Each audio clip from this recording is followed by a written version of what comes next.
Et on finit avec un plateau exclusivement féminin avec deux artistes. J'ai le plaisir de recevoir Véronique Lesage, bonsoir. Bonsoir. Et Michel Gonnet-Frassetto, bonsoir. Bonsoir. Alors, on va commencer avec vous, Véronique. Donc, vous êtes artiste peintre. Et puis, ce week-end, les 26 et 27 février, c'est l'exposition, l'ouverture de votre atelier à René, place des Halles, un trait de couleur. Qu'est-ce que le public va pouvoir découvrir ou redécouvrir? Eh bien, beaucoup de nouveautés. C'est-à-dire, je travaille, d'une manière générale sur le mouvement. Et là, j'ai voulu simplifier les formes et le trait, c'est-à-dire le cheval ou les élégantes sur lesquelles je travaille vont être simplifiées. C'est-à-dire le cerveau ou l'œil va juste compléter les formes. Et un trait, deux couleurs, il y a le petit jeu de mots, c'est-à-dire j'utilise deux couleurs comme ce qui est derrière vous, ou encore, bon, des fois un peu plus, hein, mais on ne le dit pas, ou encore pas de couleur du tout, ou une seule. Et puis c'est jouer avec les mots, un trait de couleur, quoi, un trait de couleur ou un trait de couleur. Alors, on vous connaît pour vos esquisses, vous l'avez dit rapidement, à la fois tout le travail autour de l'animal et principalement du cheval, que ce soit en peinture, en dessin, en sculpture, et puis des élégantes, ces personnages féminins. Bon, je vous invite à suivre Véronique sur les réseaux sociaux pour tous les jours avoir des petites illustrations qui viennent vous agrémenter. Vous avez aussi continuer à travailler dans le volume avec de la sculpture en papier. Voilà, il y a aussi ce trait qui prend forme en volume, mais avec toujours cette même, j'allais dire simplification, le mot peut paraître péjoratif, mais abstraction, on va dire. Oui, c'est ça. C'est-à-dire, je travaille toujours la forme d'une manière... j'essaye de la rendre esthétique. Donc, en l'occurrence, une tête de cheval peut avoir, comme ici, une encolure un petit peu exagérée. Mes élégantes sont aussi très filiformes, comme des dessins de mode, hein. Donc je travaille aussi le mouvement et la légèreté, c'est-à-dire soit dans le geste, donc on retrouve la calligraphie chinoise, je pense qu'on va peut-être en parler après. Donc c'est un geste calligraphique et un geste aussi de graphisme. Donc il y a de l'énergie, il y a de la rapidité et en même temps, faut pas se tromper. Sinon, c'est ça, on est sur le geste, sur l'instant un petit peu. Le fait d'avoir beaucoup étudié les animaux, la morphologie, etc., et d'avoir travaillé plus en détail, ça facilite après de la simplification jusqu'au geste le plus fin, le plus réduit possible. Absolument. Et comme disait Brancusi, la simplicité, c'est la complexité résolue. Oui, tout à fait. Donc, quand on connaît la forme, quand on connaît l'animal, quand on le ressent, c'est beaucoup plus facile après, hein, pour traduire sa force, que ce soit en sculpture, en dessin, on va travailler les fameuses lignes de force, les lignes qui se connectent entre elles, et l'animal ou l'élégante bouge. Enfin, c'est du mouvement, tout simplement. Alors, ces 26 et 27 février, de 15h à 18h, vous ouvrez votre atelier. Et d'ailleurs, vous enseignez aussi. Il y a cette idée de transmission. Je disais tout à l'heure de vous suivre sur les réseaux sociaux, mais c'est vrai qu'on voit évoluer votre travail et vous êtes une artiste qui partage beaucoup avec les autres et avec les étudiants. Vous leur faites travailler quoi, la peinture, le dessin, il y a toutes les techniques. On commence à travailler d'abord les techniques sèches, le dessin, le pastel. Ensuite, un deuxième trimestre, donc ça sera plus la peinture à l'acrylique en général ou à l'huile. Et le dernier trimestre, c'est l'aquarelle ou l'encre. Et l'idée, c'est de faire ressortir la personnalité de chaque élève. Bien sûr. C'est-à-dire, d'abord, on fait de la copie, et ensuite, c'est retrouver... c'est que l'élève puisse s'exprimer, voilà et s'exprimer par lui-même. Et c'est pas toujours facile. Non, bien sûr. On a tous nos barrières. Il y a au moins ce partage de connaissances. Michel Gonnet-Frassetto, alors vous venez... entre autres, pour nous parler d'une exposition collective à laquelle vous allez participer à Paris, à la Halle des Blancs Manteaux, le projet 102, vous avez été sélectionné parmi un collectif d'artistes pour faire une œuvre qui va rejoindre cette exposition collective. Voilà, c'est ça. En fait, au départ, j'ai vu un appel à candidature sur le sujet de la prévention routière, sujet que je traite jamais. Oui, la prévention routière comme ça, voilà. ça paraît pas forcément le truc attirant en premier lieu. Bon, et donc, en général, j'aime bien sortir de sentiers battus. À l'origine, je suis plutôt paysagiste, assez colorée, mais je fais aussi d'autres sujets. Mais les sujets de circulation routière, non, ça m'était jamais arrivé.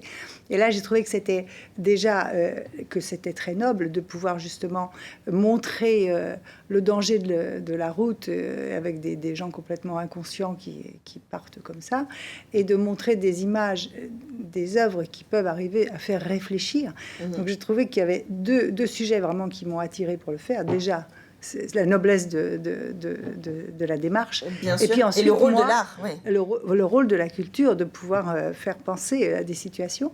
Et puis aussi, donc pour moi, personnellement, de sortir des choses que j'avais l'habitude de travailler.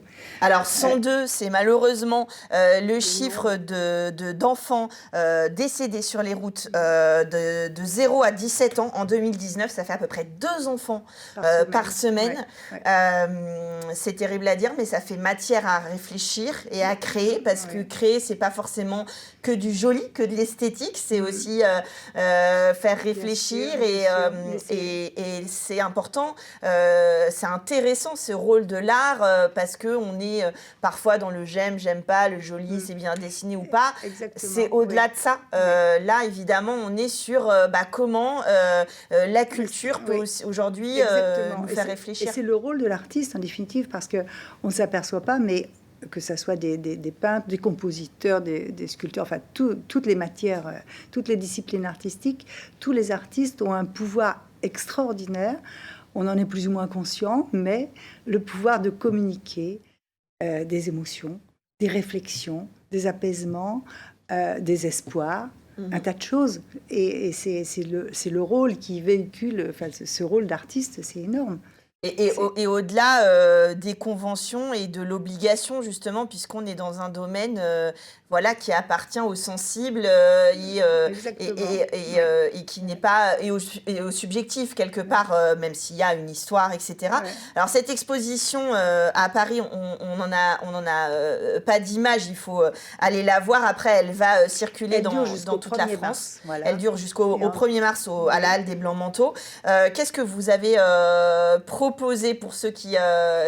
Alors, ce que j'ai proposé, j'ai voulu éviter une image violente dans le sens corporel, dans le sens de personnages qui se trouvent dans des situations dramatiques, mais j'ai donné l'image extérieure où le spectateur, le voyeur de l'exposition, va imaginer ce qu'il veut, mais il n'y a pas de présence. On voit le fait qui existe, c'est-à-dire qu'on voit une voiture qui est en situation très grave puisqu'elle a pris feu, mais on ne sait pas.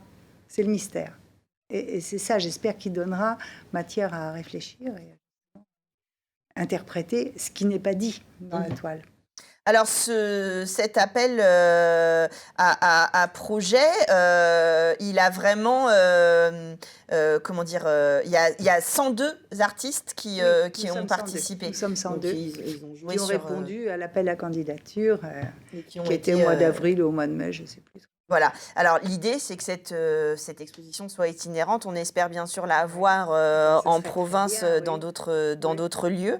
Les lieux ne sont pas encore établis complètement. Ouais, et puis en cette période, c'est un peu compliqué.